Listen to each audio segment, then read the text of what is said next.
para você uma possibilidade de pensar o mundo pós-epidemia. Chamamos ao nosso encontro de recriar, reinventar ou desaparecer. Eu vou começar falando exatamente daquilo que é o mais complicado, o momento que nós estamos vivendo. 3 crises. Pela primeira vez na história do Brasil, 3 crises estão sobrepostas. A primeira, que faz com que tudo seja online, é uma crise de saúde.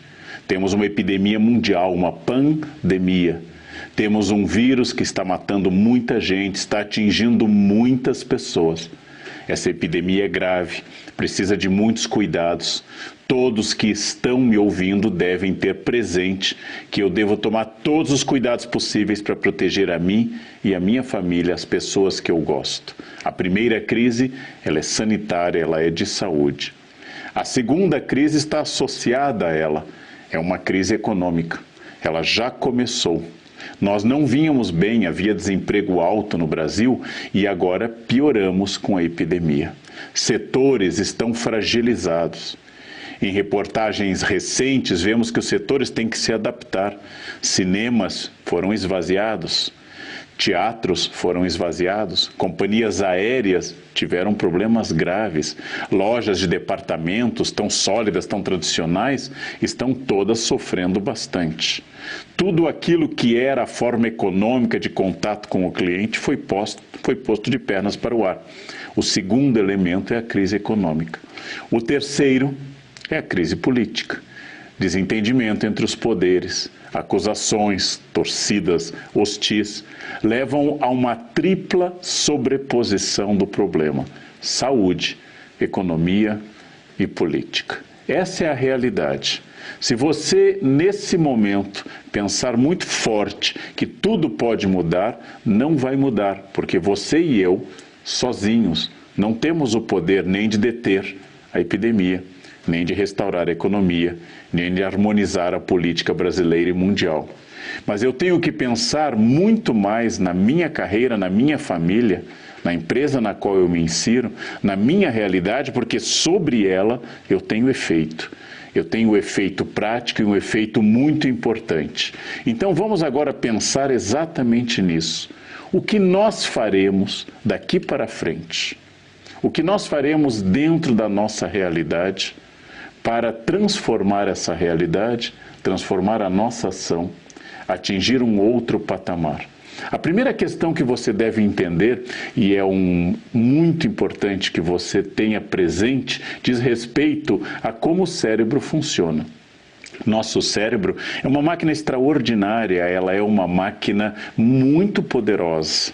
Nenhum computador até hoje se iguala ao cérebro humano.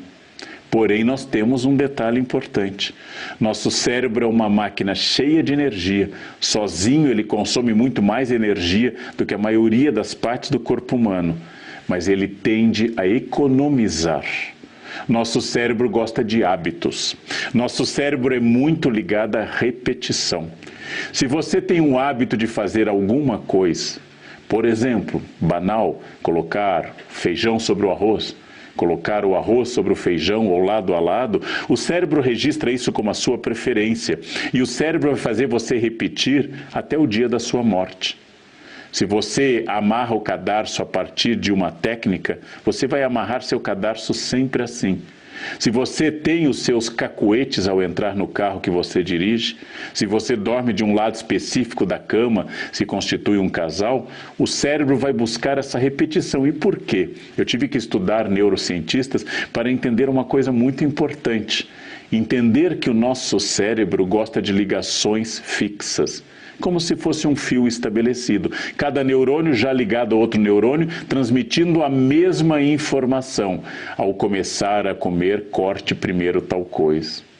Ou no banho, leve primeiro a água a tal lugar, ou o sabão a outro lugar. À medida que o cérebro repete isso, ele encontra uma zona de conforto, ele constitui um hábito. Hábito que um grande filósofo, Aristóteles, disse que era uma segunda natureza. E Aristóteles não sabia, e hoje nós sabemos com a ciência cerebral, que de fato os neurônios estabelecem ligações biológicas e ficam tão confortáveis que eles não precisam ter consciência das coisas, que eles repetem isso sempre. E assim o cérebro deixa de gastar energia. Quando você é obrigado a fazer algo de forma diferente, a tomar uma atitude nova, a estudar uma língua nova, aprender um instrumento musical, seguir um novo caminho para casa, o cérebro é obrigado a conexões. Só que ele não gosta disso. Ele gosta de hábito. O hábito é tão poderoso que em um livro muito interessante chamado O Poder do Hábito, o autor estuda um homem que perdeu inteiramente a memória, não sabia mais seu nome. Não sabia o nome de ninguém da sua família, esqueceu o nome dos filhos e da esposa. Não sabia o que ele fazia. Mas todos os dias esse homem abria o armário, retirava o leite e o cereal que ele estava habituado, depois dava um passeio pelo quarteirão e voltava para casa. O que significa isso? No livro, significa que o hábito supera até a destruição da memória, tão forte que ele é. E por que eu estou dizendo dessa forma? Porque nós acabamos de viver uma mudança estrutural no Brasil. As pessoas não podem mais se encontrar normalmente. As relações de compra e venda, as relações de contato de cada um dos colaboradores da Herbalife com seus clientes teve que ser repensada. E o nosso cérebro, ele não gosta disso. Ele resiste, ele quer que volte a uma situação tradicional. O nosso cérebro quer a restauração daquilo que ele está acostumado. Por isso que nós custamos a mudar. Por isso que nós temos uma resistência enorme a passar de um ponto ao outro, porque eu fui planejado para ser uma máquina de repetir. Só que ao contrário dos animais, que são condicionados pelo instinto e pela genética, eu tenho instinto e tenho genética. Eu tenho hábitos. Podem até ser uma segunda natureza, mas eu sou o único ser vivo do planeta que pode mudar esses hábitos, pode constituir um novo comportamento, pode pensar. O grande desafio que nós estamos enfrentando, alguns imaginam que eu tenha que ser forte para enfrentar toda essa nova situação que está à nossa frente. Eu vou dizer uma coisa que é completamente contrária. O cientista inglês Charles Darwin publicou no século XIX A Origem das Espécies. E ele estudou todas as espécies que ele observou na sua viagem ao redor do mundo e estudou também fósseis e outras espécies.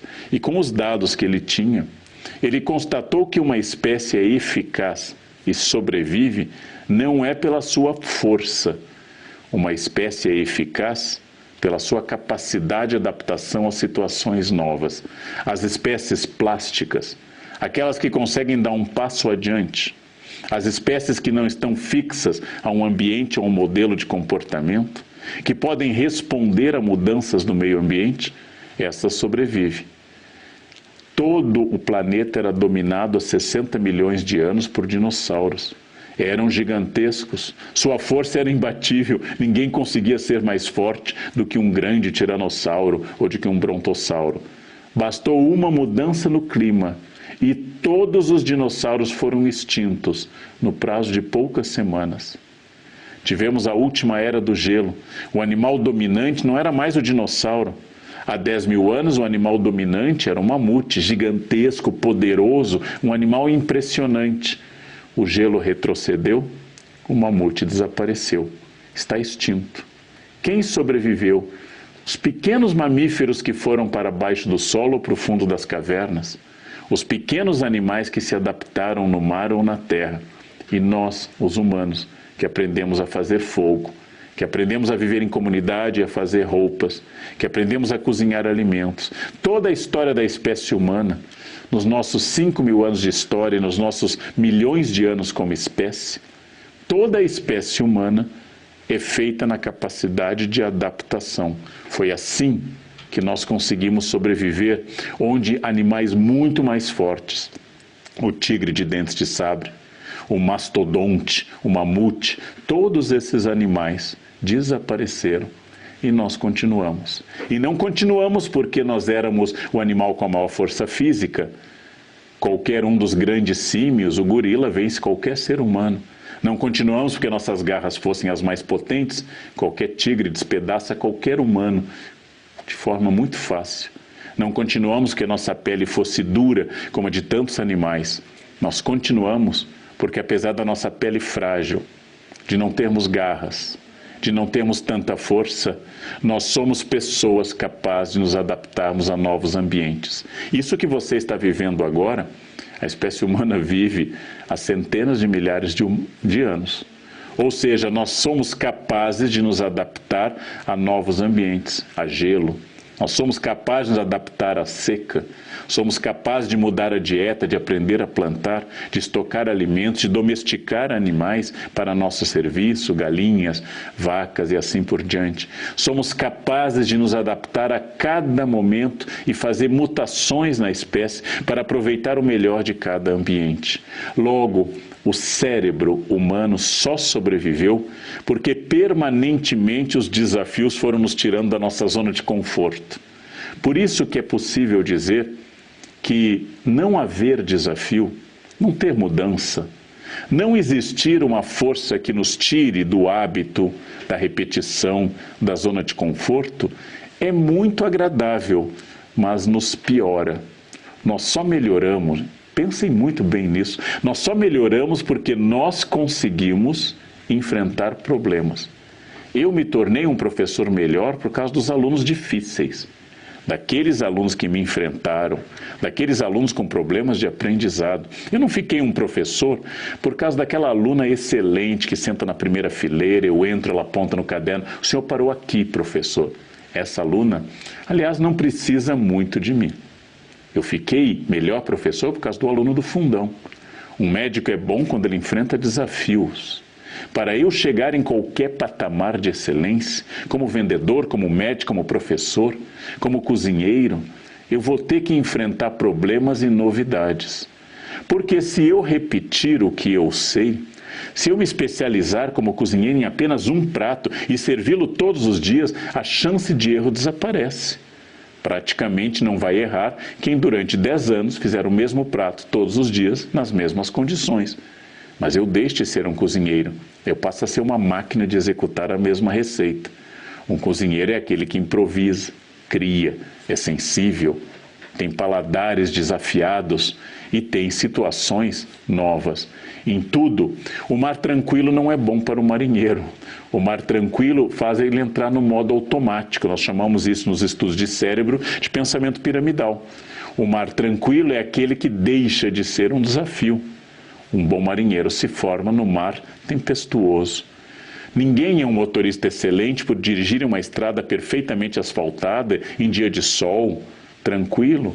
Eu me torno um motorista melhor no trânsito caótico das nossas grandes cidades. Imagine se você fosse a uma casa vender um dos produtos Herbalife. Você entra na casa e diz à pessoa, eu tenho esse produto, eu quero todos.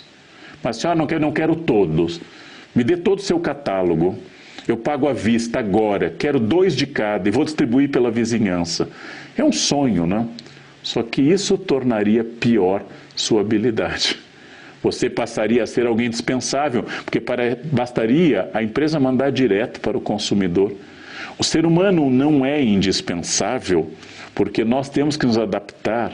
Somos animais capazes dessa resiliência, de em cada situação saber ali eu tenho que insistir, com esse eu tenho que ser mais direto, com aquela eu tenho que ser mais afetivo, com esse eu posso explicar mais, com aquele não. Com esse o tempo é muito rápido, com aquele eu posso me deter mais. Dessa forma, o crescimento se dá pela consciência do protagonismo. Protagonismo é uma palavra muito importante. Eu falei de crise, eu falei de adaptação e agora de protagonismo. O que é de fato o protagonismo? É a sua consciência de que a mudança não depende de clima, de ambiente, de energia, de dia bom e de dia ruim. Quando esse ano começou, talvez você não lembre, mas especialistas em astrologia oriental garantiram nos jornais que 2020 era o ano do rato de metal. O que seria isso? Um ano de prosperidade, um ano de paz, um ano de expansão, um ano muito bom, um ano do rato de metal. Está sendo um dos anos mais difíceis da espécie humana. O rato não apareceu, o metal se foi. Ou seja, não existem forças fora a espécie humana. É você que vai construir essa realidade. Não é o signo, não é a energia do momento, não é a proteção dos astros. Você que vai construir isso. Não existe dia bom e ruim para quem é estratégico. Se você é protagonista, você não fica dizendo o que você não tem.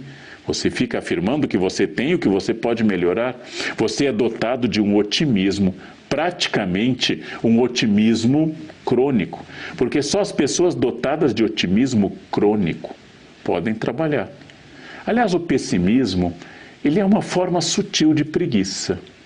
Não vai dar certo, tudo vai piorar, tudo vai ser destruído, estamos cada vez piores. As pessoas que repetem isso, elas também estão tirando a ação protagonista que eu fiz referência e estão deixando que as coisas aconteçam.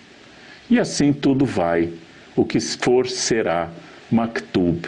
Estava escrito. Não adianta se esforçar. Se for para você vencer, você vai vencer. Não, gente, isso é falso. Não é para você vencer e não é para você ser derrotado. Será se você atuar. Como é que eu faço para conseguir isso fazendo? Eu não sei como eu posso fazer para fazer tal coisa. Fazendo. E fazendo repetidamente, porque ao lado do protagonismo existe um outro conceito fundamental nesse momento de crise. Anotem esse conceito, pesquisem sobre ele. É um conceito chamado resiliência. Resiliência é uma palavra latina que quer dizer bater e voltar ao lugar de origem. Resiliente. No dicionário nós vamos encontrar resiliência como o fenômeno de voltar à forma original depois de ter sido comprimido.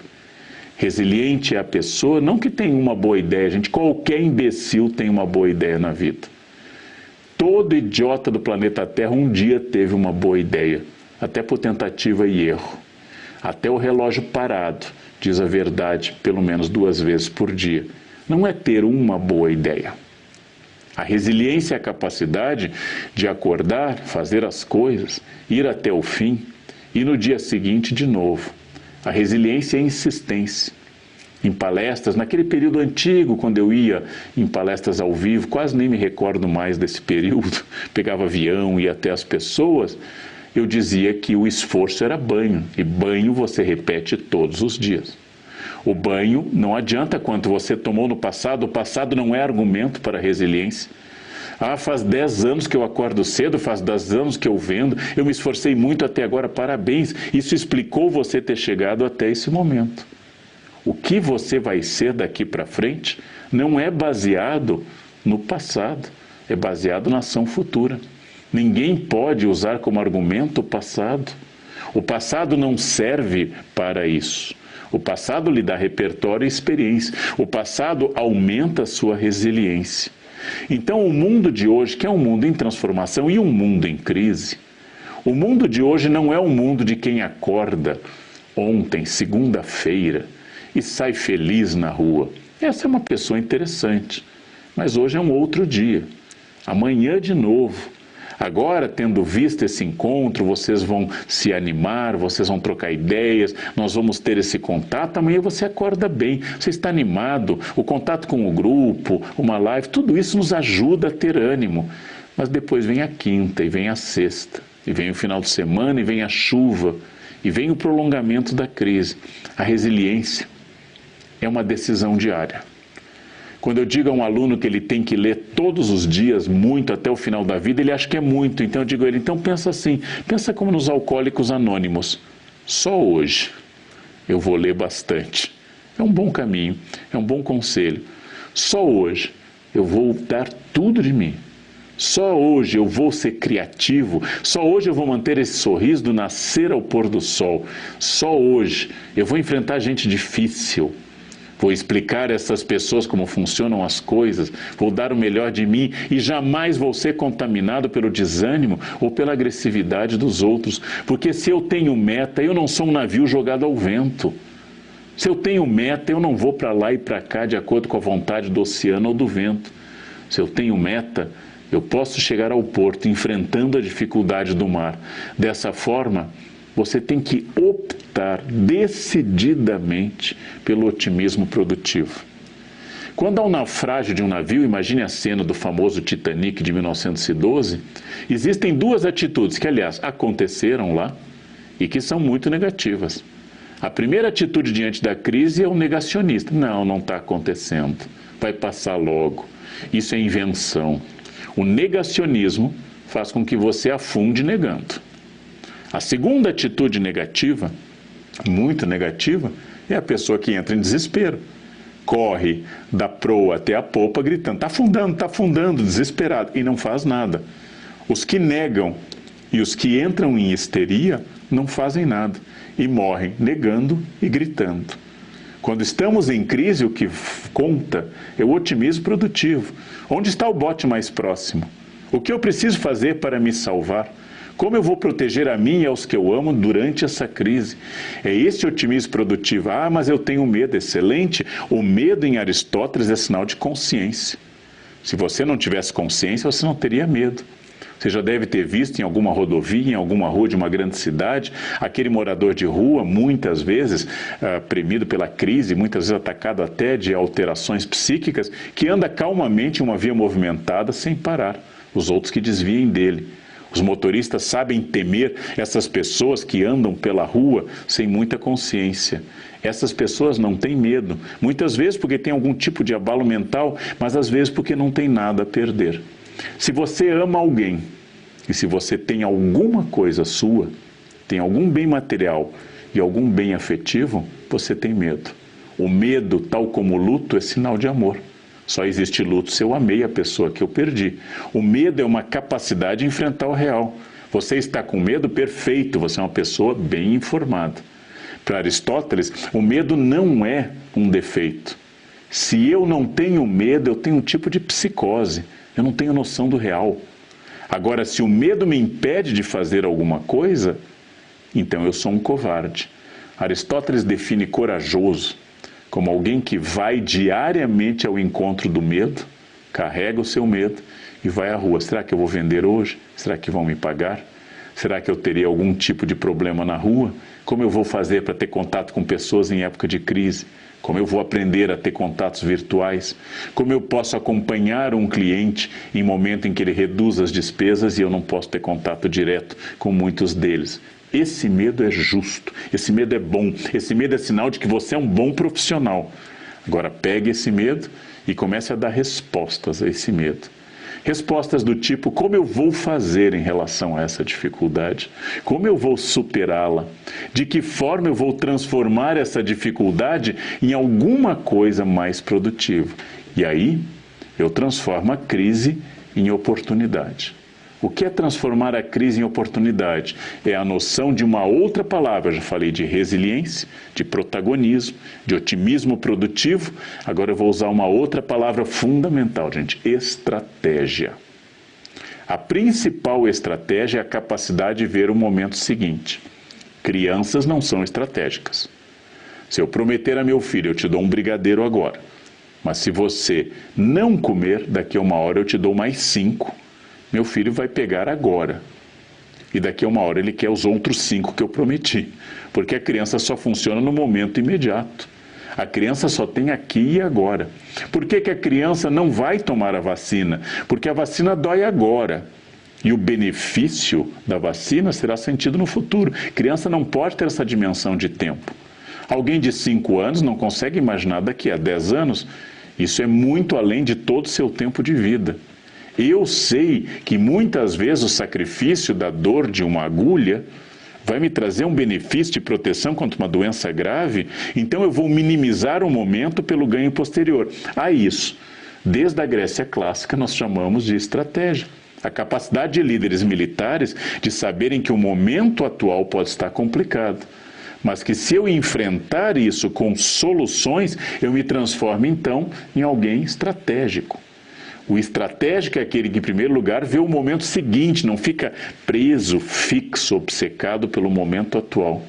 Por exemplo, em muitos países onde a crise era fortíssima, em países onde ela começou, como a China, em países onde as doenças entraram com força, já estão começando um processo de reviravolta.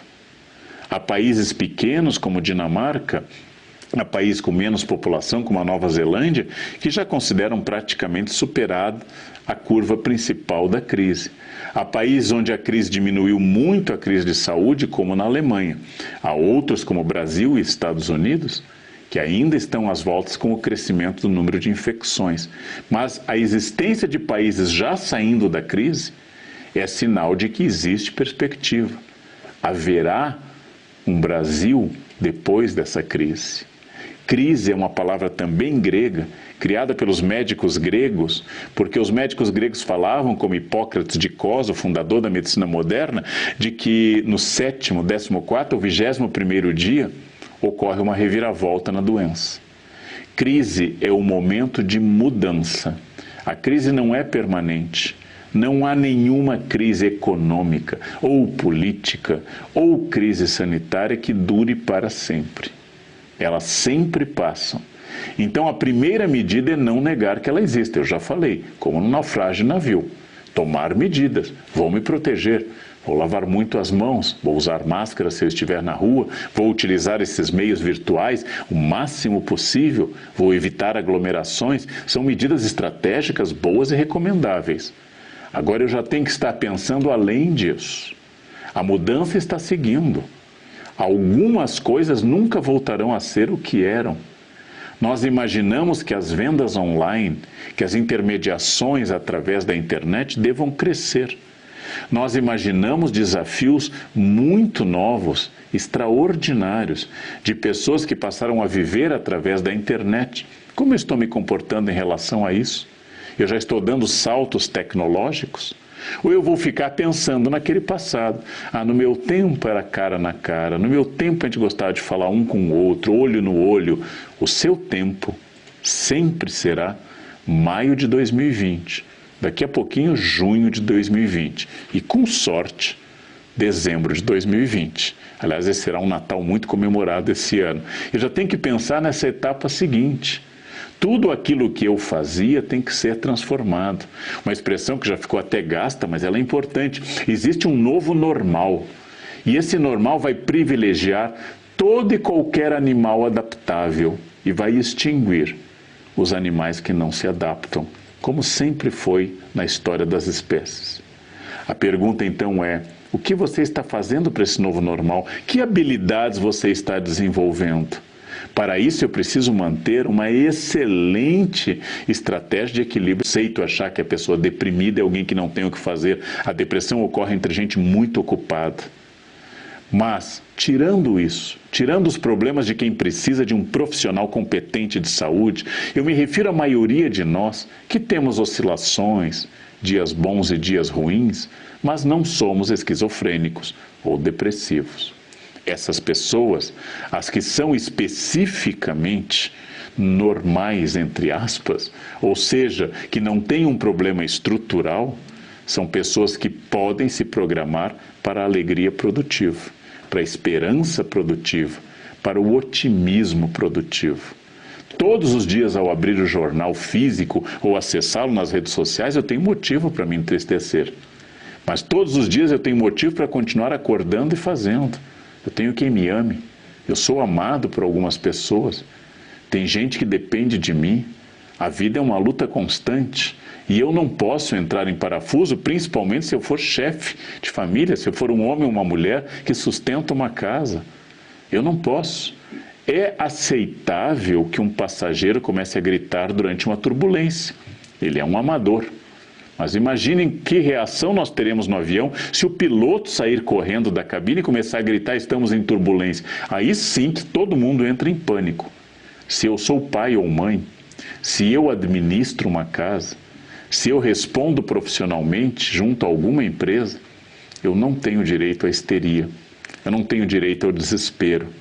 Se está muito pesado, vá para um ambiente retirado, chore um pouco, abrace o travesseiro, dê um grito discreto numa rua deserta, volte para casa e continue. A vida privilegia as pessoas resilientes, as pessoas capazes de voltar à forma depois de terem sido comprimidas. Ou seja, a vida privilegia quem acredita no que faz, faz de forma competente, faz repetidamente e não se abala Por quê? Porque os amadores, as pessoas que não são vendedores profissionais, não são médicos profissionais, os amadores dependem do ambiente para sua competência. Se a pessoa é legal, eu sou legal. Se a pessoa está bem, eu estou bem. Mas se a pessoa é agressiva ou não é legal, eu também não estou legal. Essas pessoas são espelhos. Elas não têm imagem própria. Elas sempre apontam esse espelho para outra pessoa e respondem a isso. Se o trânsito está pesado, eu chego de mau humor. Se o cliente me distratou, eu fico azedo o dia todo. Isso não é um profissional.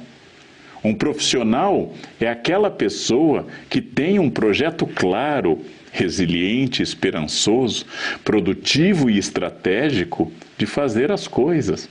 E é por isso que um profissional é melhor do que um amador. A crise veio para separar amadores de profissionais. A crise separa quem vem no mundo a trabalho ou a passeio. A crise separa quem está indo, usaríamos uma expressão da física, por inércia, ou seja, sendo conduzido. E as pessoas que conduzem, as pessoas que se impõem, as pessoas que não ficam oscilando de acordo com o ambiente, porque elas têm uma meta. Se eu sei onde eu quero chegar, sim, eu posso encontrar dificuldades. Se eu sei o meu propósito, sim, eu posso atingi-lo. Se eu sei qual é o meu destino, é claro que eu posso ser detido aqui. Essa estrada pode levar mais tempo do que eu supunha. Eu posso ser obrigado até a pegar um atalho ou abrir minha própria estrada. Mas eu continuo sabendo onde eu quero chegar. Varia a estratégia, varia a técnica. O que não vai variar é o meu propósito e o meu valor. Mais do que nunca, em um mundo cada vez mais competitivo, em uma economia que vai custar a se recuperar, vocês vão ver que haverá pessoas que vão crescer. Haverá pessoas que ficarão no mesmo. E haverá pessoas que vão diminuir e até fracassar. Ora, por que essa variante, se a crise é para todos? Se a crise se abate sobre todos? Exatamente porque há pessoas com atitudes estratégicas diferentes, há pessoas que não funcionam da mesma forma. Então não é uma questão de sorte e de azar. Começa com o autocontrole. Começa com a capacidade de eu saber que eu estou no comando de mim, pelo menos. Eu não posso mudar o mundo, posso mudar a mim. Eu não posso transformar o mundo inteiro, mas se eu puder transformar a mim, esse cuidado de si que os gregos falavam tanto, que o filósofo francês Foucault fez título de livro, Os Cuidados de Si, a capacidade de autocontrole, a capacidade de observar com clareza quem eu sou, conhecer-se, adaptar-se, desenvolver novas habilidades. De cada crise que você já viveu no passado, se você tem mais experiência como eu, já viveu crises econômicas e políticas. De cada crise que nós viveremos no futuro, porque não se enganem, essa doença vai passar. Já tivemos outras epidemias. Essa crise econômica vai passar também, já tivemos inclusive piores do que hoje. E aí nós teremos um período de estabilidade. E logo em seguida, por algum outro motivo, outra crise.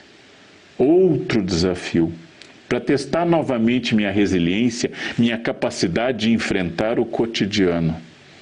As pessoas fracassadas e as pessoas fracas adoram atribuir isso ao acaso. Fulano teve sorte. Nossa, fulano tem um dom para fazer isso. Fulano tem jeito, é sua vocação. A gente nota que está no sangue. O que está no sangue, em geral, e com sorte, são hemácias, anticorpos, plaquetas, são do tipo A, B, AB e O, RH positivo ou negativo, é isso que está no sangue. Não tem no sangue nenhuma força especial, não tem no sangue nenhuma predisposição, não tem no sangue nada cultural. O sangue humano é simplesmente o sangue. E por isso eu preciso, e acima de tudo, entender que o que está na minha vida é fruto do protagonismo que interfere na realidade, que age, que para de reclamar do problema e indica solução. E quanto maior o problema, mais indica solução. Os estoicos, filosofia que eu gosto muito, diziam que o segredo da vida está em saber o que eu posso mudar e aquilo que eu não posso mudar. Eu não posso mudar a passagem do tempo. Eu posso ficar bem quietinho em casa e vai chegar amanhã depois dessa noite. Eu posso ficar em qualquer lugar, o tempo continua passando. Eu não posso impedir que um dia eu morra. Todos morreremos um dia. Eu não posso impedir várias coisas que estão fora do meu alcance. Logo dizem os estoicos, pare de se preocupar com aquilo que você não pode mudar. Você pode baixar os olhos e dizer, passa a epidemia, e ela passa? Não. Então pare de pensar na epidemia. Apenas tome medidas para que ela não lhe atinja as pessoas que você ama. Eu não posso mudar muita coisa. Minha potência é muito baixa em relação ao mundo. Eu sou quase impotente, mas eu estou acima da pedra que é totalmente impotente. E eu devo me concentrar naquilo que de fato eu posso alterar. E o que eu posso alterar? Eu posso alterar minha disposição para o trabalho. Eu posso alterar meus hábitos de alimentação, de atividade física e de leitura. Eu posso alterar tudo isso e, aliás, com relativa facilidade. Basta insistir e insistir bastante. O maior desafio é sempre essa constância. A constância da alteração. A constância de buscar mais. A constância de sentir-se parte de um projeto que tem protagonismo seu. Eu brinco com as pessoas porque elas acham que é pura brincadeira, mas é profundamente sábio quando elas me dizem assim, Leandro, como é que você lê tanto? Eu disse, eu vou contar. É uma coisa muito difícil, pouca gente sabe. Sabe como eu faço para ler tanto? Eu sento, abro o livro e leio. Nossa, Leandro, como é que você aprendeu línguas? Foi assim, eu sentei e estudei. Nossa, você viajou pelo mundo, como é que eu fiz? Com planejamento, guardando dinheiro, me dedicando a atividades que possibilitassem isso. Como é que a gente perde peso? Você é um consultor Herbalife, você tem que saber isso. Todos nós temos que saber isso. Mas no fundo as pessoas sabem, mas elas ficam tendo uma fé e elas vão dizer que não, eu tenho ossos grandes. Não, isso é tireoide. As pessoas vão sempre fazer aquilo que a filosofia chama de má fé. Vão tirar de si sua liberdade absoluta de escolha, sua liberdade absoluta de produção de sentido e vão começar a atribuir, eu não sou bom na comunicação com as pessoas porque minha mãe era muito autoritária. Eu não me desenvolvi muito nesse ponto, que a escola que eu fiz era fraca. Quanto tempo nós vamos usar essas justificativas? Quanto tempo nós vamos usar os outros para justificar o que eu não faço? Como é que eu transformo uma situação? Transformando. Onde há mais desafio, maior a minha reação. Aliás, na minha experiência como professor, quando eu encontro aquele aluno, filho de família rica em escola privada, que os pais trataram como flor de estufa, que geralmente tem um acesso ao mundo que poucas crianças têm, tem tudo do bom e do melhor, geralmente, saibam, são os piores alunos. São aqueles que receberam o melhor solo para germinar, a água mais purificada, a sombra mais generosa, e o resultado é que não tem desafios.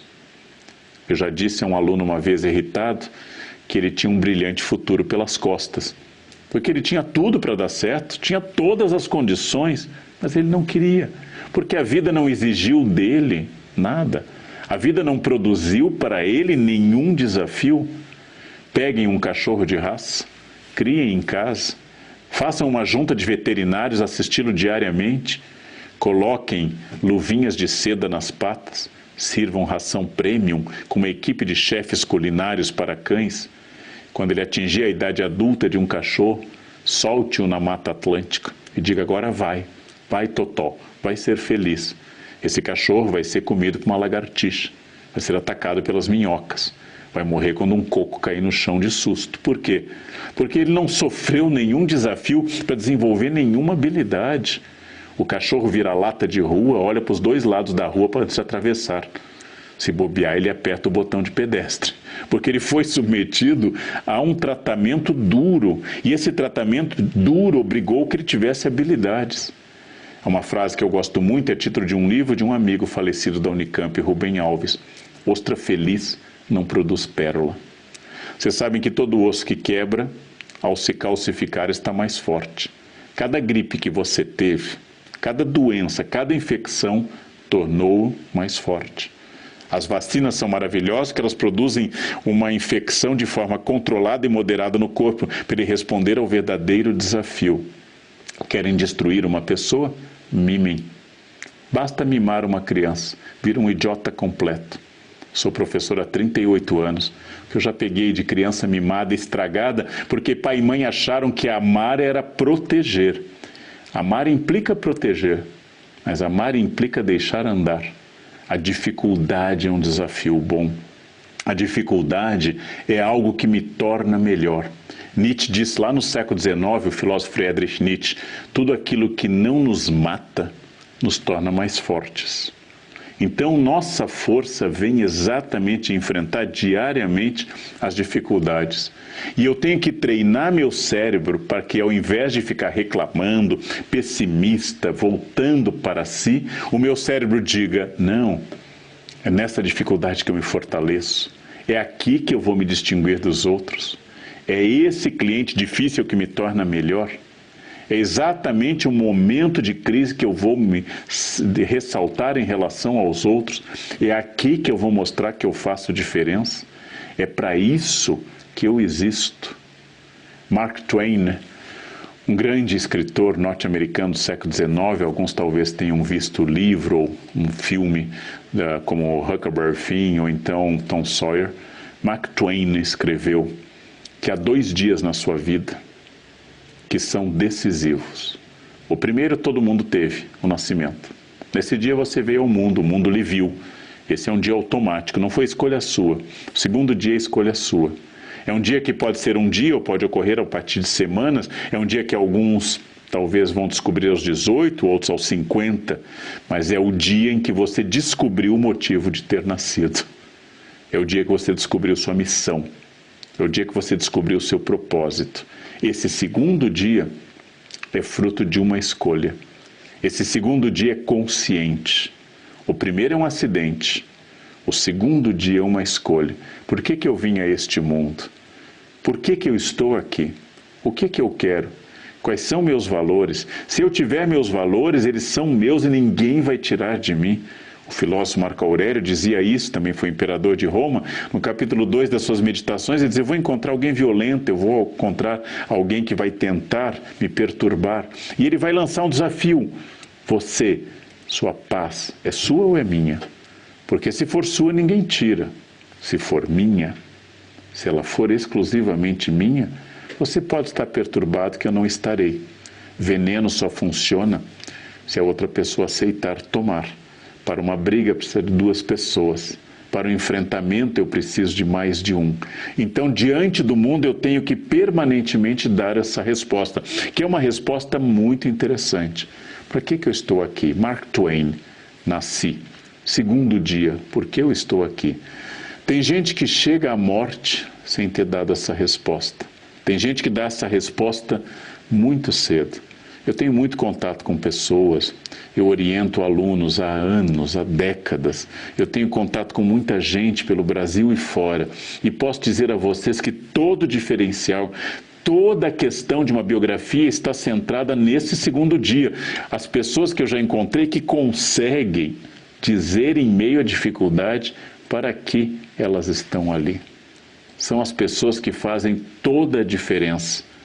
Vejam, se eu estou vendendo, se eu estou trabalhando com um produto que é uma nova maneira de enfrentar melhor a vida com mais saúde, com mais equilíbrio, se eu estou vendendo um produto em que a pessoa vai ser transformada por uma alimentação mais saudável, vai ter hábitos mais saudáveis de alimentação, vai perder sobrepeso, vai ter mais nutrientes. Se eu estou vendendo tudo isso, a primeira convicção que eu tenho que ter é que a vida pode ser transformada por escolhas, escolhas saudáveis, escolhas racionais, escolhas que não dependem do signo, que não dependem do momento. Se eu sou embaixador de produtos que transformam as pessoas, naturalmente eu também sou embaixador de uma crença no poder de transformação. Você é seu primeiro produto. Você confiaria num médico pneumologista que fumasse no consultório?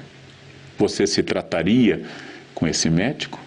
Você buscaria, por exemplo, um nutricionista que o recebesse com um X-Bacon bem gordo e tentando recomendar para você uma dieta? Você teria muita confiança em um pastor ou um padre com uma vida moral desregrada? Você aceitaria que esses fossem bons profissionais? Você é a primeira propaganda de tudo que você propõe. Você é o primeiro resultado da revolução daquilo que você vende. Você é a prova de que funciona. E você tem que ter essa convicção, porque ela faz parte daquele famoso segundo dia do Mark Twain. Por que eu estou aqui? E se eu sou a vitrine, se eu sou aquilo que leva adiante, e a pessoa, antes de ter acesso aos produtos, antes de ter acesso à explicação, antes de saber da excelência daquilo que eu estou vendendo, ela já olha para mim e sente força, sente energia, sente caráter e disposição, ela sente vontade. Eu sou a prova disso. Vários líderes cristãos da Idade Média diziam que há duas maneiras de eu pregar o cristianismo. Eu gosto dessa ideia como historiador. A primeira é falando sem parar para as pessoas das virtudes do cristianismo. Essa é a fórmula mais seguida até hoje. A segunda é sendo cristão, ou seja, convencendo pelo exemplo. O exemplo que diziam os romanos, que a palavra comove, o exemplo arrasta. Eu tenho que ser o exemplo sem dizer nada. Se eu sou um professor de português, eu não preciso ficar dizendo as regras do uso da língua. O próprio uso que eu faço da língua já é uma lição para quem me escuta. Se eu falo de boas atividades físicas, é porque também eu estou seguindo essas atividades físicas. De todas as formas, eu sou a prova viva de que as vidas podem ser transformadas. Por algum motivo, muita gente, mais do que eu gostaria, muita gente desistiu e fica esperando algo mágico. Um dia eu vou ganhar na Mega Sena. Um dia, lá no futuro eu vou estudar inglês. Um dia eu vou conhecer Paris. Um dia eu vou comprar uma casa. Atribuem ao futuro uma espécie de inércia para que o futuro resolva essas coisas. Atribuem ao futuro a capacidade de enfrentamento do real. E esse real tem seu desgaste, tem seu custo, tem suas dificuldades. Então, quando eu falei lá atrás de projeto de vida, de quebrar hábitos, de buscar o novo, de enfatizar a adaptabilidade, de enfatizar a resiliência e o otimismo produtivo, de ser a pessoa que recria e reinventa a minha vida a cada momento. A cada momento eu sou capaz de me adaptar, porque a cada momento estão desaparecendo funções, estão desaparecendo empresas, estão desaparecendo instituições, porque não foram capazes de olhar e perceber que o clima mudou, que a era do gelo talvez tenha passado ou está chegando uma nova era do gelo, que eu vou ter que fazer mais fogo, ou correr para o sol se o gelo estiver derretendo, que a todo instante eu vou dar essa resposta. E essa resposta é uma resposta complexa, é o famoso segundo dia do Mark Twain. É aquela capacidade de dizer para que eu estou aqui, qual é o meu propósito, qual é a minha meta, onde eu vou chegar. Eu falei de valores durante toda essa exposição e eu quero conduzir a uma conclusão, porque falta uma coisa muito importante, que complementa tudo aquilo que eu vim dizendo ao longo desta hora. Em primeiro lugar, eu falei de resiliência, esperança, otimismo produtivo, capacidade de adaptação, protagonismo. Tudo isso girando em torno da ideia de estratégia. Ótimo. Aproveite talvez 3 desses elementos. Anote. Daquilo que eu falei, alguém pode dizer, mas o Leandro não conhece a minha realidade, é verdade. Não siga alguém cegamente, mantenha seu senso crítico, tenha livre-arbítrio. Mas pegue 3 ideias do que eu falei e anote. E agora adapte a sua realidade. Como isso pode mudar o que eu penso, o que eu faço? Então aproveite 3 coisas de todas, pode pegar mais, claro, mas 3 coisas que você tenha certeza que podem ser implementadas por você e que tiveram significado. Porque eu não sei da sua vida. Eu sei daquilo que eu li, daquilo que eu vivi. Cada um é uma experiência inteiramente nova e autônoma. Não tenha gurus. Siga você mesmo, sua intuição, sua esperança. Agora, depois de anotar essas 3 coisas, tenha uma convicção que eu quero enfatizar antes de passar uma parte interessante das perguntas e da interação com vocês. Olhe no espelho e descubra no espelho que está ali de fato o único inimigo que você pode ter. Os outros serão adversários. Um parente azedo, um amigo traiçoeiro, um chefe difícil, são adversários. Adversários são ondas que vêm e vão. Um parente complicado é uma onda que vem e vai. Só existe um inimigo permanente. É o seu derrotismo, o seu pessimismo, sua falta de crença no futuro, sua incapacidade de elaborar estratégias. Pare de usar má fé, pare de culpar a família, o país, a empresa. Pare de achar problemas, ache soluções. Olhe no espelho e diga quem você é. Para que você está aqui? Qual o seu propósito? Você é o único inimigo de fato. E as pessoas são derrotadas quase sempre, apenas por si. Mas é claro, elas encontram gente difícil. Todo mundo encontra gente difícil todos os dias. Mas alguns não são derrotados por essas pessoas. O maior desafio, aliás, talvez o único desafio para implantar todos os valores que eu vim discorrendo ao longo dessa hora, está no espelho na sua frente. Você é obrigado a se olhar como eu todo dia pela manhã. Conheça-se, saiba seus pontos fortes e fracos. Desenvolva sua resiliência. Saiba e pare de mentir para você mesmo sobre quem você é. E ao constatar uma falha, transforme essa falha. Em um texto do século XV, Tomás de Kempis diz um seguinte projeto de vida: elimine um problema por ano e a sua vida será quase perfeita. Ele está bem pessimista, né? Um problema por ano. Se você eliminar um problema por ano, em 20 anos você vai estar bem perto da perfeição como ser humano. Um problema por ano. A maior parte das pessoas não faz nem isso. Então não estou dizendo para acordar amanhã e ser uma pessoa perfeita, mas se conhecer, o processo de conhece a ti mesmo, funda a filosofia, é a frase de Sócrates, é a frase que define todo o conhecimento. Conheçam-se, saibam quem vocês são, respondam sobre esse segundo dia, trabalhem sobre propósito, pensem em resiliência, estratégia, otimismo produtivo, capacidade de adaptação e, acima de tudo, em repetir amanhã todo esse projeto, e de novo, e no ano que vem de novo. Quanto mais você tiver essa constância e essa capacidade de conseguir levar essas coisas adiante, você então será um marido ou uma esposa, um namorado ou uma namorada que faz diferença, será um pai ou uma mãe extraordinário, pode ser um filho extraordinário, um neto extraordinário, será um vendedor melhor, será um profissional respeitado, e você vai olhar no espelho e vai dizer: hoje eu consegui vencer tudo aquilo que me barra, tudo aquilo que está como obstáculo, que está aqui, contido dentro do meu cérebro, como se fosse um animal espreitando, esperando para atacar. E se hoje eu estou bem, é porque eu venci dezenas de crises, dezenas de vezes, e vou continuar. Ou você faz isso porque você ama as pessoas e a si, mas tem uma outra coisa que também pode animar. Vença de raiva. Só de raiva daqueles que não acreditam em você.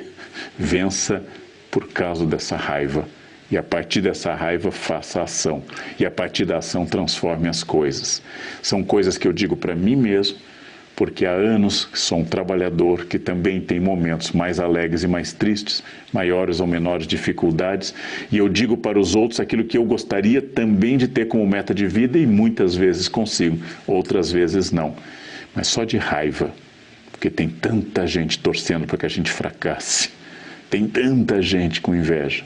Só de raiva eu vou continuar brilhando e lutando. E ao invés de enfrentar com violência essas pessoas, eu vou enfrentar com sucesso, eu vou enfrentar com êxito, e eu vou enfrentar melhorando em meio à crise.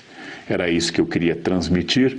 Nós passamos agora à segunda etapa, a etapa final, em que vocês podem mandar questões, e eu vou aqui ler no tablet e poder interagir com vocês. Agradeço muito esse convite da Herbalife, agradeço muito a oportunidade de falar para um público tão extraordinário, tão famoso pela insistência no trabalho, pela capacidade de produzir bem-estar, e quero muito agora interagir com vocês a partir das questões que vocês enviaram.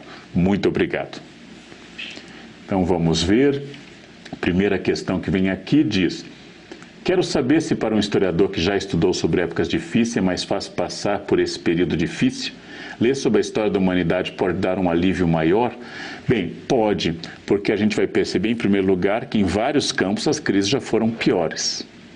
Essa é a epidemia que nós estamos enfrentando com a maior quantidade de informações. Essa é a epidemia que nós estamos enfrentando com a possibilidade de ter contato com as pessoas. Gente que estava isolada em epidemias em 1918, em geral não tinham nem telefone. Hoje nós temos a possibilidade de lives, temos a possibilidade de contato, de ver filmes. Nós temos hoje auxílio técnico, inclusive, de saber de medidas seguras. Em 1347, quando começou a epidemia de peste negra, ninguém sabia o que era, nem o que causava. Não havia nenhum remédio. E as pessoas apenas tinham medo. Hoje nós temos medo, mas nós estamos infinitamente melhores, infinitamente mais bem informados. Então, sim, existe uma epidemia, ela é grave, ela está hoje matando menos do que matou, por exemplo, a gripe espanhola entre 1918 e 20. Ela é forte, mas hoje nós estamos num momento melhor. Eu diria o seguinte, não como historiador, mas como pessoa mais velha, que quando você já teve vários problemas na vida, você coloca em perspectiva. Quem já teve um cálculo renal não acha que dor de dente seja um grande problema. As mulheres que já tiveram filhos, especialmente parto natural, não acham que seu joanete seja a coisa mais dolorosa que já tiveram. Você dá perspectiva para as coisas. Então, quando você tem experiência, você para de achar que aquele é um momento pior. Isso é próprio de jovens e adolescentes. Nunca foi tão ruim, essa é a pior fase do mundo. Não, vai passar e vai ter mais crise no futuro. Tem dificuldades, a morte é um risco sempre aterrador, mas você pode transformar tudo isso. Outra questão, você faz algum ritual pela manhã, como o milagre da manhã? Como você lida com a raiva? Bom, o meu ritual é acordar cedo, eu tomo uma refeição leve, eu faço atividade física todos os dias, agora, por exemplo, através da internet com o meu personal. Depois eu tomo um segundo café da manhã e começo o meu dia, porque eu gosto de acordar cedo e produzo muito pela manhã. Como eu lido com a raiva muito mal, esse é um dos pontos que eu preciso melhorar sempre. Faço terapia, faço técnicas, mas eu me orgulho. Eu dou aula há 38 anos e eu nunca bati em um aluno. É uma vitória, né? É uma vitória. Gostaria de voltar o ano que vem aqui e dizer para vocês da Herbalife que eu dou aula há 39 anos e nunca bati em um aluno. Mas não é fácil. Controlar a minha raiva é um exercício. Todo mundo me diz assim, nossa, mas você é calmo, é porque você não me viu perturbado. Quando eu estou em casa sentado na minha poltrona preferida, tomando uma taça de chá pela manhã ou de vinho à noite, com música boa e o ar-condicionado ligado, gente, eu sou muito legal. Eu sou uma pessoa extraordinária. Agora me coloca dirigindo com fome no calor, com trânsito pesado, atrasado para algum compromisso, e aí vem um pequeno monstrinho. Eu tenho que lidar com isso. Um dos meus defeitos é o controle da raiva. Eu consigo, na maior parte das vezes. Na maior parte das vezes. Para outros é mais fácil. Para mim é um exercício quase permanente de autoeducação. Como combater essa enxurrada de informações negativas que tentam nos contaminar constantemente? Lembre da minha frase, veneno só funciona se você beber. Quando um aluno bateu a porta na minha cara na Unicamp e gritou careca, o que eu posso me irritar com ele? Eu posso dizer, não, retire o que você disse, estou perturbado. Ele disse a verdade. O que uma pessoa disser para você, positivo ou negativo, só vai entrar em você se você aceitar e deixar. Então, se você não quer ser invadido por ideias negativas, afaste-se de pessoas negativas, afaste-se de notícias negativas, foque na positividade, foque na solução dos problemas. Agora, não é o outro que me causa negatividade.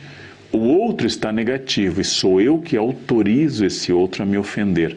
Se você se conhecer, você nunca se ofenderá. Você nunca vai ser arrastado nesse mar de ofensas. Professor, qual o papel que o passado tem em nossas vidas? Como historiador é fácil responder, a história não é pedagógica. A história não é mestra da vida, como queria Cícero. A história não ensina as pessoas a funcionarem melhor, mas a dar uma consciência do papel humano. No caso específico das biografias e não do conhecimento histórico, ou seja, você na experiência de vida, os espanhóis dizem uma frase que eu gosto muito, que o diabo velho sabe mais por velho do que por diabo. Ou seja, que a experiência tem valor. Você não se desespera tanto quando você já viveu várias crises. Lembrem-se que a decepção amorosa mais terrível é a primeira, a segunda um pouco menos, a 10ª tem outra dimensão. Quando você já tem experiência, você coloca em perspectiva e isso ajuda muito. Por isso que os jovens, adolescentes vivem tudo intensamente, desesperados. Quando eu tinha 14 anos e tinha uma espinha na testa, eu não queria ir para a escola, porque todo mundo ia notar.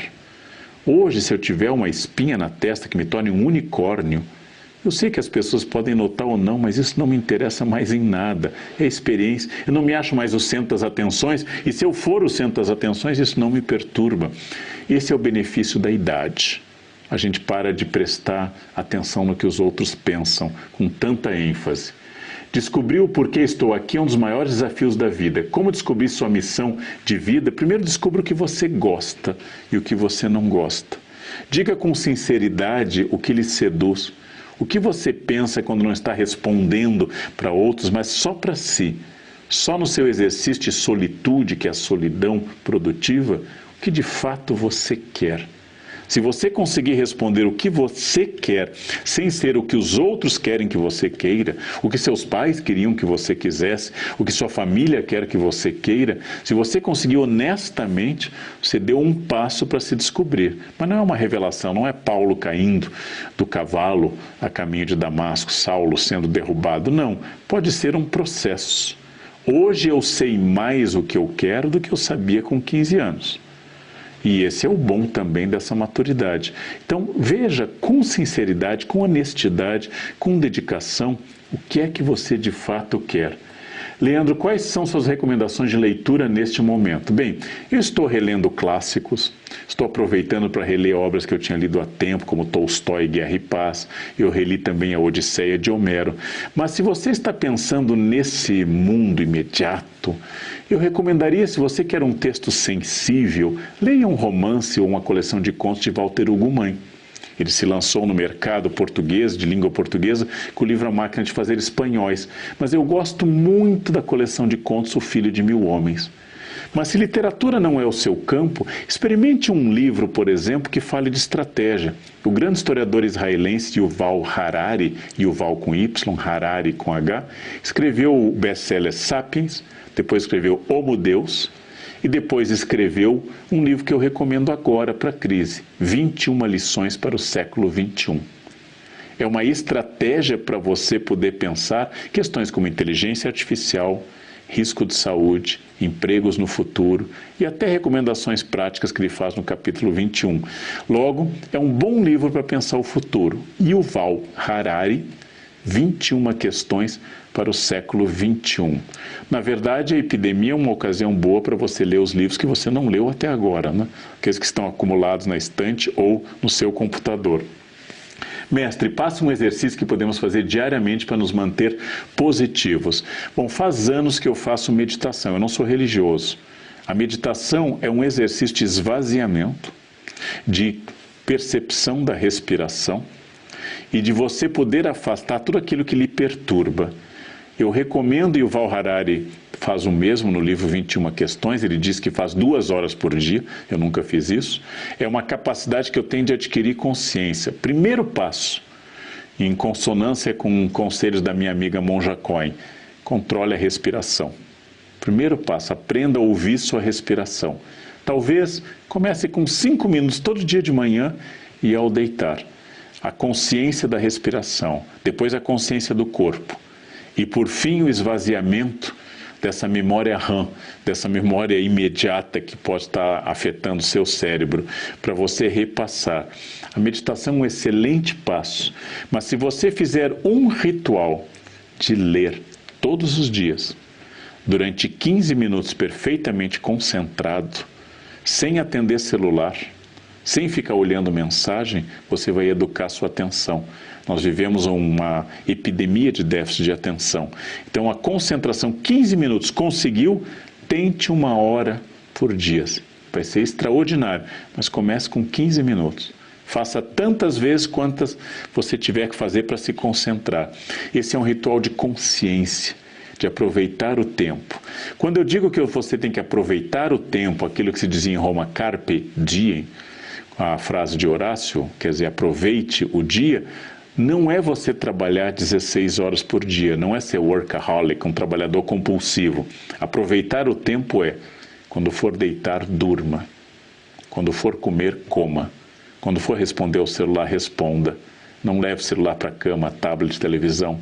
Não vá para a mesa com a sua família ou com os amigos com o celular, tablet, tudo ligado.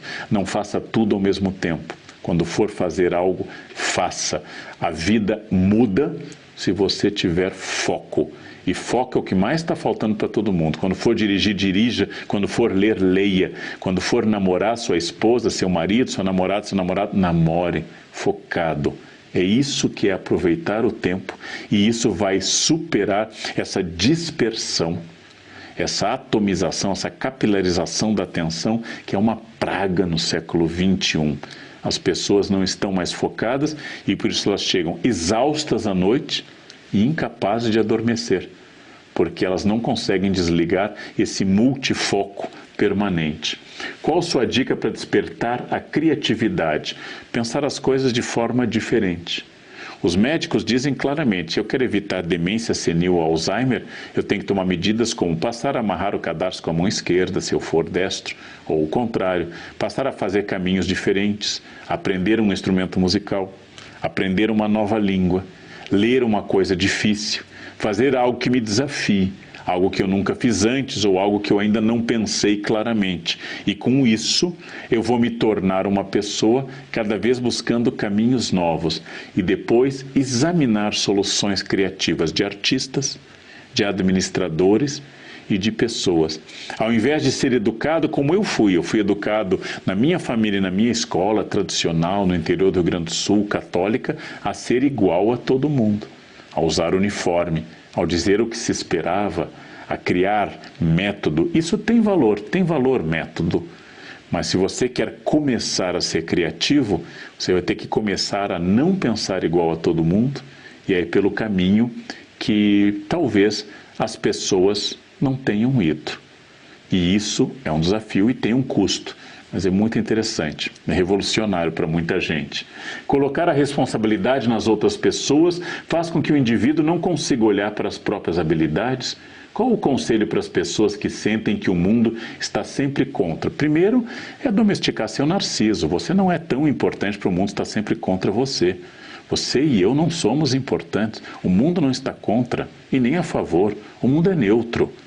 Se você está saindo de casa e começa a chover, só falta você dizer, só porque eu estou saindo agora está chovendo. Ou seja, as nuvens ficaram esperando você sair de casa. E assim que você pôs o pé, avançaram sobre a sua cidade, inundaram todo mundo, mas foi porque você saiu de casa. Isso é narciso desregrado, isso é narciso descontrolado, isso é vaidade sem tratamento. Vai chover em função de um jogo de massas de ar e de nuvens e de umidade. Vai fazer frio em função de massas polares, como estamos vivendo agora em São Paulo. As coisas vão dar certo e errado aleatoriamente. Cabe à pessoa estratégica aproveitar isso. Cabe à pessoa estratégica transformar o desafio em oportunidade. Então, toda pessoa que diz que é perseguida, que todo mundo olha para ela, que todo mundo pega no pé dela, é uma pessoa que tem que controlar seu narciso. Você e eu em particular, não somos tão importantes, as coisas são aleatórias. O mundo não gira ao nosso redor, o mundo não tem pena nem amor de você, o mundo não te ama e o mundo não te odeia, o mundo não tem nenhum sentimento com você. É você que vai produzir por você e pelas pessoas que são importantes um sentimento diante do mundo. Então, vitimismo é uma forma de carência afetiva, né? Vitimismo é narciso que precisa ser domesticado. Como posso iniciar o processo de autoconhecimento? Leituras de bons textos. Leituras de bons textos filosóficos e psicológicos. Leitura de textos que façam você pensar, dos mais simples e elementares. Lá na adolescência a gente lia Fernão Capelo Gaivota. Até os mais complexos textos de Freud sobre o futuro de uma ilusão, sobre o Além do Princípio de Prazer, de 1920, desde os mais simples aos mais complexos, que eu me coloque diante do texto e consiga dialogar com esse texto. Escutar pessoas que tenham conhecimento de filosofia, psicologia, psicanálise. Nós temos na internet dezenas de excelentes palestras e nunca aceitar um princípio porque foi dito por alguém. Não é porque fulano é doutor, porque dá aula numa grande universidade, ele não é melhor do que você, mas ele estudou uma área que você não estudou. Então eu posso pegar o conhecimento dele e torná-lo útil para mim. Por isso, bons textos e muita observação. Falar menos, escutar mais, observar-se, prever-se mais, saber quem você é, o que você gosta. É espantoso como as pessoas não conseguem dar resposta a essas questões elementares. Esse processo é de vida inteira. Conhece a ti mesmo não é um dia, é um processo de vida inteira. Como ajudar pessoas ao nosso redor a pensarem no momento atual como evolução? Nossa capacidade de mudar o pensamento das pessoas é limitada. Então você deve dizer, dar dicas, especialmente para pessoas que procuram isso. Mas se você dedicar sua vida a transformar as pessoas, sua decepção vai ser profunda. Porque as pessoas raramente se transformam muito. Raramente as pessoas de fato vão usar o que você disse para melhorar. Se você conseguir transformar a você, já é excelente. Quer botar no seu bônus transformação do seu universo imediato para que tenha alguma atitude positiva? Também é bom. Mas se você quer mudar o mundo, o destino de todo aquele que quer mudar o mundo e fazer uma coisa extraordinária é a decepção. Porque o mundo dificilmente vai mudar, mas você pode mudar o seu mundo, não o mundo. Você pode mudar a sua vida e o universo imediato ao seu redor. Já é bastante, já é tema para uma vida inteira. Qual a sua sugestão para lidar com os dias em que você se sente improdutivo? Primeiro é analisar, você se sente ou você é? Você está improdutivo? Isso está se repetindo mais vezes? Pode ser sintoma de uma depressão. Você está custando para sair da cama? Está tendo tristeza sem causa aparente? Você se sente cercado de sentimentos negativos e até de morte? Você vê tudo pelo lado pior? Isso pode ser indicativo de uma depressão. Só um profissional pode dizer se é tristeza ou depressão. O que é tristeza? É a reação natural diante de uma perda. Perdi uma pessoa que eu amo, tem luto. O luto tem 5 etapas.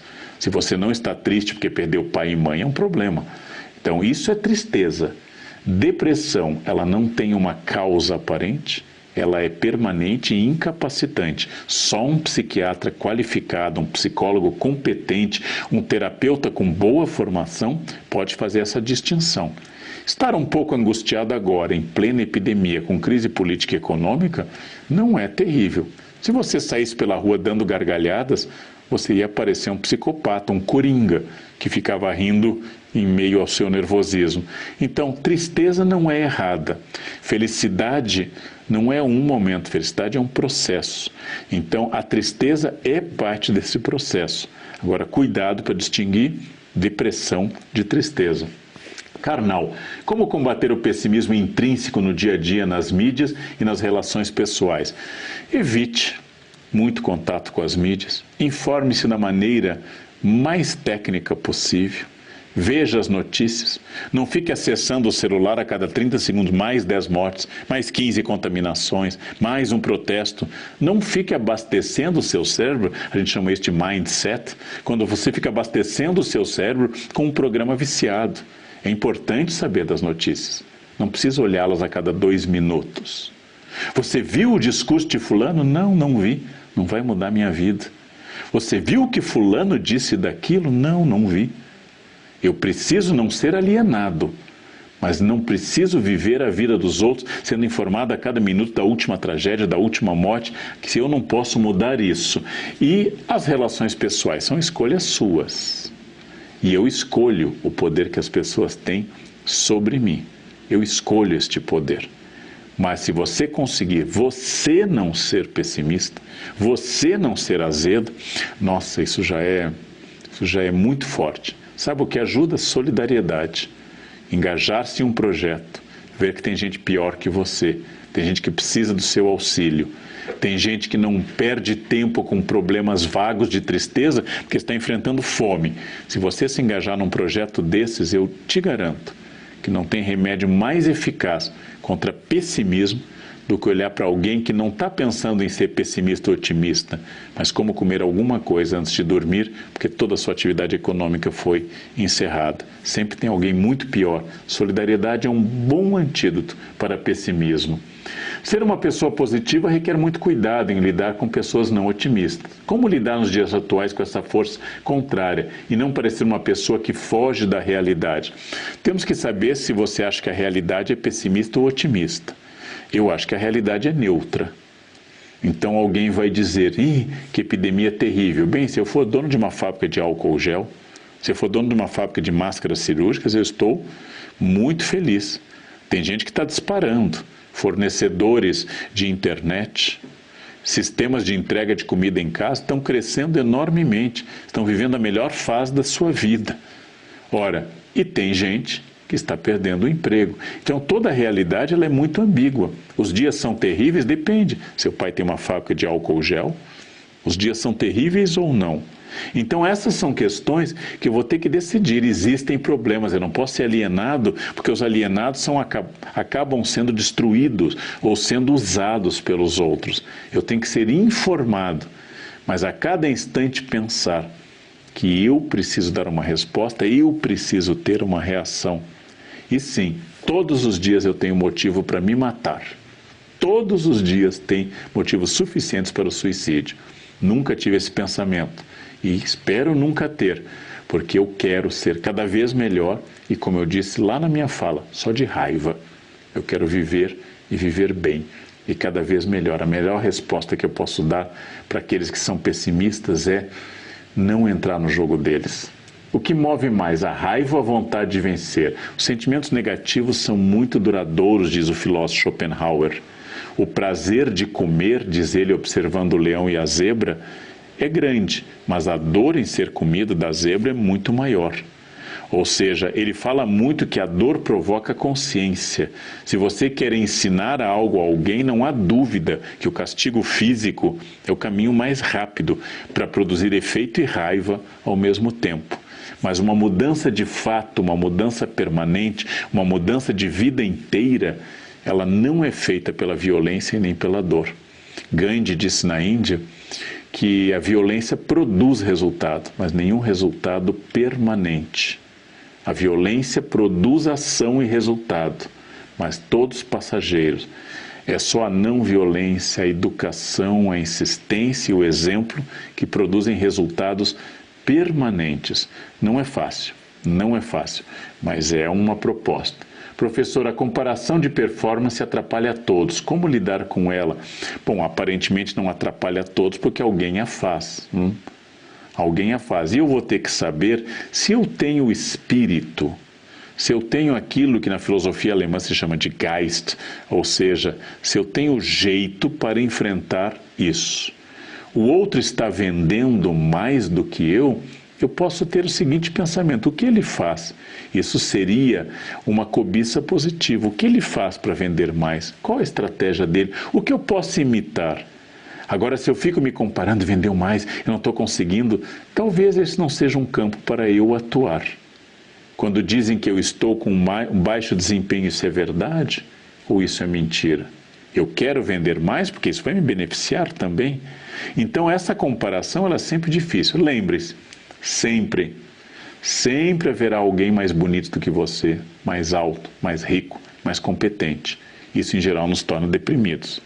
Sempre haverá alguém mais burrinho, mais feio, mais lento, mais tapado. Isso nos torna vaidosos.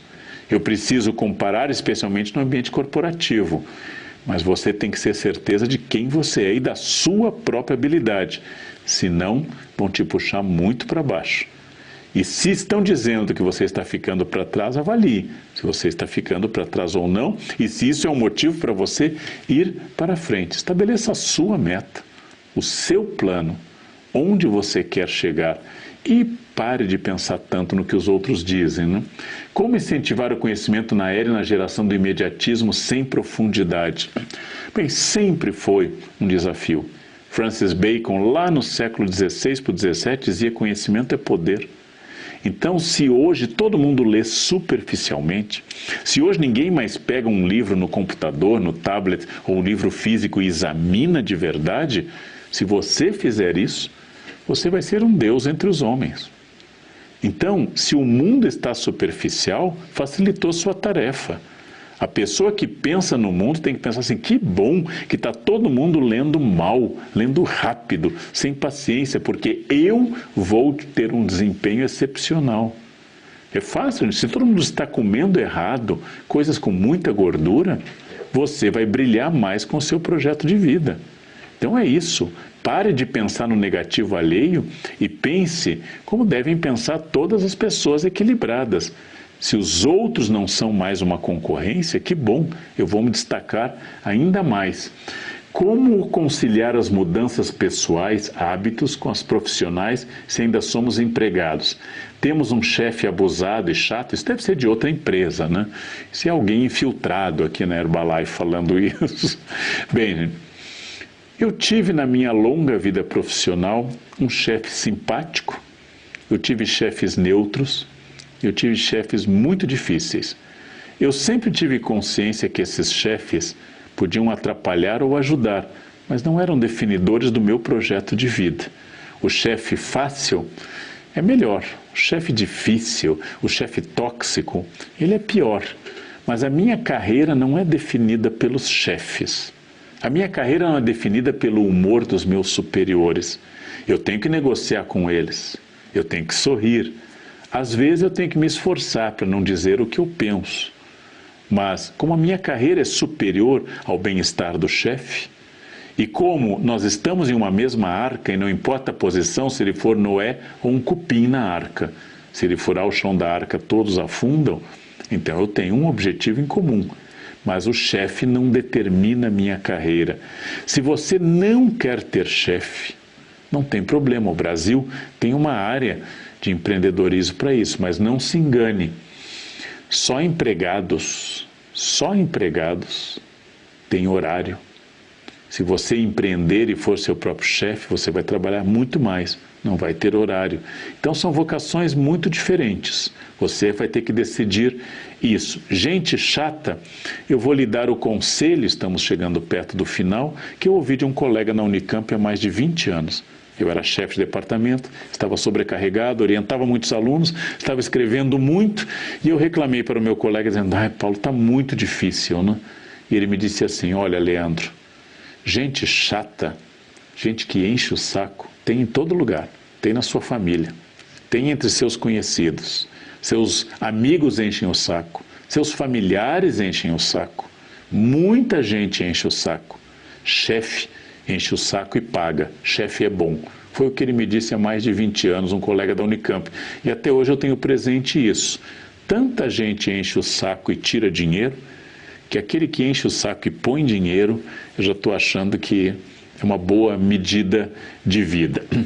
Como vencer a procrastinação nesses tempos? Foi aquilo que eu disse. Procrastinar é um defeito de adiar indefinidamente. Fazendo agora, não deixando para amanhã, não começando a dieta segunda-feira, não começando a estudar inglês no segundo semestre, fazendo agora, nesse momento. Procrastinação se enfrenta com ação. E a última questão, em sua opinião, por que há pessoas com tanta dificuldade de definir sonhos e lutar por eles?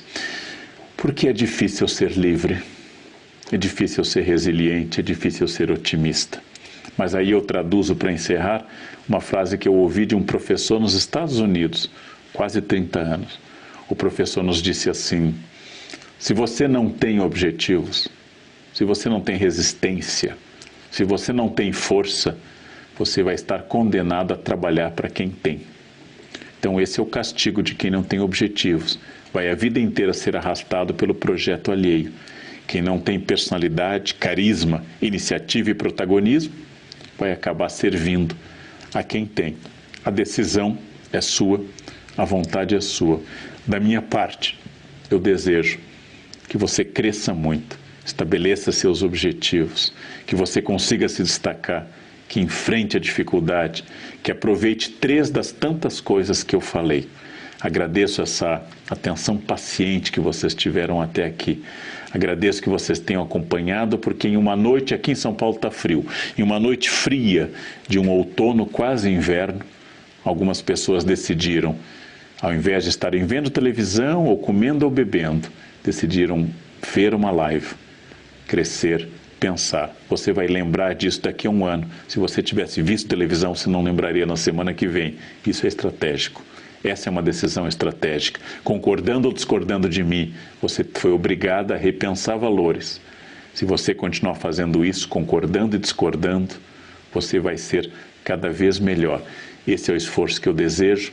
A vida é muito curta para ser perdido muito tempo com coisas menores e insignificantes.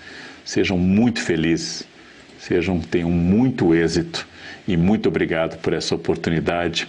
Até logo e uma boa noite.